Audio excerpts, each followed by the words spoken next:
बवाल हो गया। एक के शराब है जो बिहार में इलीगल है और यूपी में लीगल। अब यूपी का आदमी अगर घूमने बिहार आया और आके बिहार में शराब पिएगा, फ्लाइट में जहाज में जाइएगा ना, जहाज में, और अगर आप बिजनेस क्लास से आइएगा दिल्ली से उड़ान भर के, और आपको अगर उतरना है पटना, ऐसा होता है कि कोई वस्तु है जो किसी एक स्टेट में प्रतिबंध, किसी एक स्टेट में उस पर क्या है प्रतिबंध, जैसे बिहार में शराब प्रतिबंध, लेकिन वही चीज किसी दूसरे राज्य में वैध है, लीगल है, एक जगह इलीगल है, जैसे यूपी, उत्तर प्रदेश में शराब क्या है, लीगल है। अब लो ये बवाल हो गया। एक के शराब है जो बिहार में इलीगल है और यूपी में लीगल है। अब अगर यूपी का आदमी उसको तो पता है भैया शराब पीने से तो कुछ होता नहीं है, मतलब बीमारी हो अलग बात है, लेकिन पुलिस तो पकड़ती नहीं। अब यूपी का आदमी अगर घूमने बिहार आया और आके बिहार में शराब पिएगा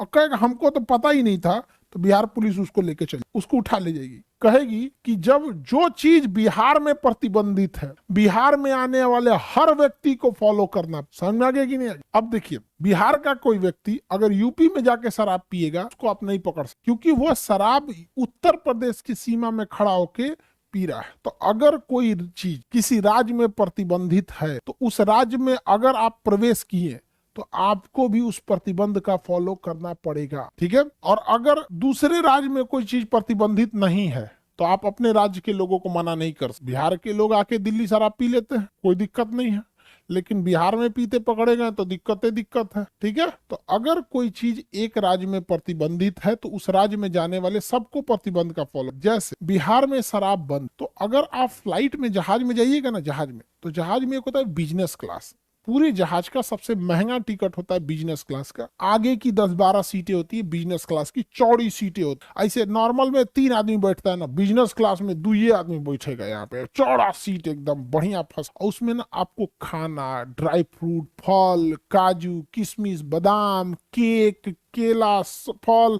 तरबूज सब देगा, सब आपको खिलाने में। शराब भी देता है जो शराब पीता है। और अगर आप बिजनेस क्लास से आइएगा दिल्ली से उड़ान भर के और आपको अगर उतरना है पटना, तो आपको शराब नहीं। क्यों? क्योंकि जब आप पी लेंगे और जब टुल हो गए तब तक आ जाएगा पटना।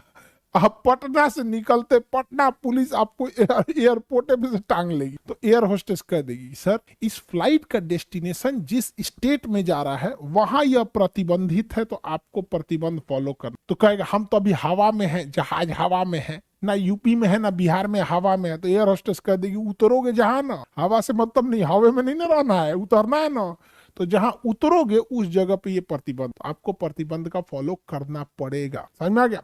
पटना एयरपोर्ट पे अगर आप उतरते हैं तो आप फोटो खींच सकते हैं, वीडियो बना सकते हैं, हो गलो पटना एयरपोर्ट पे देखो आज मेरा जहाज से गए थे, ऐसे ऐसे फोटो खींच लिए। यहाँ कोई प्रतिबंध नहीं है, फोटो खींचिए। लेकिन उत्तर प्रदेश में एक शहर है गोरखपुर में अपना एयरपोर्ट नहीं है, तो एयरफोर्स वालों ने अपने एयरपोर्ट को दे दिया है कि हाँ इस पे जहाज उतार के ओपन आप सवारी भर लीजिएगा, चल जाइएगा, बाकी इस साइड में मत आइए। तो अगर आप गोरखपुर एयरपोर्ट पे उतरेंगे तो वहां फोटो नहीं खींचने दी। तो सेम देखिए, बिहार के पटना में उतर के एयरपोर्ट पे फोटो खींच सकते हैं क्योंकि वहां प्रतिबंध नहीं है। और अगर बिहारी लोग या कहीं दूसरे के लोग, बंगाल के लोग, दिल्ली के लोग गोरखपुर एयरपोर्ट पे उतरते हैं तो पहले ही एयर होस्टेस अनाउंस कर देती है जहाज उतरने से पहले कि यह एयरपोर्ट विमान वायुसेना का एयरपोर्ट है, यहाँ फोटो तस्वीरें लेना सख्त, आप नहीं ले सकते। समझ में आ गया कि नहीं? किसी को दिक्कत? तो अगर किसी स्टेट में कोई चीज प्रतिबंधित है तो जितने लोग उस स्टेट में आ रहे हैं उसे भी उस प्रतिबंध का फॉलो, और अगर उस देश उस जगह पे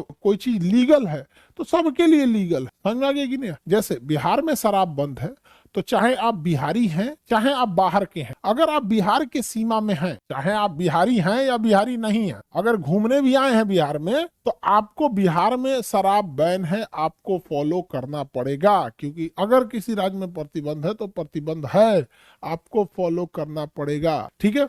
चाहे आप बिहारी हैं या बिहारी नहीं। बिहार से जैसे यूपी में जाते हैं आप पी सकते, चाहे आप यूपी वाले हैं, चाहे महाराष्ट्र वाले हैं, चाहे दिल्ली वाले हैं, जहां लीगल है वहां लीगल। वहां बिहार में शराब क्या है? प्रतिबंध। और बिहार के लोग कहते हैं कि हर जगह शराब खुलेआम बिक रहा है, तो लोग खुलेआम मदद भी कर रहे हैं। लोग इतना हिम्मत नहीं जुटा पा रहे हैं सारे लोग मिलकर कि जहां खुलेआम बिक रहा है जब आपको पता है कि खुलेआम बिक रहा है तो 10-20-100 आदमी मोहल्ले वाले जाएं और वहां उसको पकड़िए, सजा दीजिए उसको कि भाई यहाँ नहीं बेचो, हमारे बच्चों का भविष्य खराब हो रहा है, लोग पी के ऐसा करेंगे। लेकिन नहीं, ये सब नहीं, भाषणबाजी हम करेंगे ज्यादा। भाई आप देखिए नीतीश कुमार का कितना कड़ा डिसीजन रहा हो, आप खुद सोच करके देखिए, जब बिहार के सीएम नीतीश कुमार जब ये डिसीजन लिए हों, कितना कड़ा डिसीजन होगा। उनको तो पक्का पता हो गया कि जो शराब पीने वाला है वो तो अब हमको देखना नहीं चाहे। तो डिसीजन क्या है, काफी कड़ा है। लेकिन हाँ, लॉन्ग टर्म में देखिएगा, एक शराब पीने वाला व्यक्ति से कहिएगा कि अगर शराब इतना ही अच्छा है तो अपने बच्चे को भी पीने का परमिशन दो। उसे पता है भैया हम तो फंस गए, बचवा को नहीं पिलाए, तो चीजें हैं। तो उनका ये डिसीजन लॉन्ग टर्म, समझा है कि नहीं। तो ऐसे डिसीजन, हालांकि अगर पूरे देश से शराब प्रतिबंध हो जाएगा तो एक बड़ा बिजनेस प्रभावित हो जाता है, और एक अमीर लोग हैं उनको चाहिए शराब। तो इस पर कोई एक नीति पूरे देश को लाना कि क्या नीतियां आए क्या ना आए। ऐसा नहीं है कि बहुत कोई छोटा मोटा टॉपिक नहीं, शराब पीने वाले लोग घुसिया जाएंगे, अरे खान सर कह रहे हैं शराब नहीं पीना चाहिए, तो भाई हम तो शिक्षक है, हम तो खुल के कहते हैं कि भाई शराब नहीं पीना चाहिए, अच्छी चीजें नहीं है। और अगर आप पीजिएगा तो बाल बच्चे भी देख कर बिगड़ेंगे, और जब वो पिएंगे तो आप अपना अधिकार खो चुके रहेंगे कि उसको मना करने का। वो फट से बोल देगा पापा आप भी तो थोड़ा सा चीजें इस सबको बैलेंस, जो लोग शराब पीते हैं उन्हें छोड़ने का कोशिश करना चाहिए। बाकी लोकतंत्र है, हम कोई न्यायपालिका के जज नहीं है जो हम आपके ऊपर दबाव बना सकते हैं। लेकिन जो बच्चे स्टूडेंट, यही उम्र है भटकने की। अगर आपका कोई दोस्त कहता है कि दोस्ती के लिए शराब, उस दोस्त को तुरंत कहिएगा कि तुम मेरी दोस्ती के लिए शराब छोड़ दो। अगर तुम दोस्ती के लिए छोड़ नहीं सकते हो तो तुम्हें कोई अधिकार नहीं है इस बात को कहने पे कि दोस्ती के लिए पी सकते हैं। नहीं तो कहिएगा 5 लाख अकाउंट में डाल दे, क्योंकि जिंदगी भर पीना है, तुम तो लत लगा के चल जाएगा, बाकी हम झेलेंगे। लेकिन एक बार याद रखिए, जिनको एक बार लत लग गया ना, उन्हें नहीं छूटता है। देखिएगा ज्यादातर शराब पीने वाले लड़के में मिलेंगे, लड़कियों में ये रेशियो बहुत ही कम, या फिर बड़े शहरों में है या एडवांस में है। क्यों? क्योंकि शराब और नशा ये संगति से, तो गांव और छोटे शहरों में लड़कियों की संगति इतनी एडवांस लेवल तक नहीं है कि वो शराब तक पहुंच, लेकिन लड़कों की संगति गांव हो या शहर हो इतना पहुंच चुका है कि शराब उनके लिए एक्सेसिबल है। ऐसा नहीं है कि लड़कियां शराब या सिगरेट नहीं पीती, बट उनका अगर रेशियो देखिएगा ना तो लड़कों की तुलना में बहुत कम है। और ये एडवांस स्टेज, शायद आपको गांव में कोई मिलेगी लड़की जो ऐसे मतलब शराब पीती हो, बट अगर मुंबई दिल्ली पूना ऐसे जाइएगा ना, ये सब चीजें कॉमन मिलेगी, आप मतलब कॉमन टाइप का मिलने लगा। तो संगति का बहुत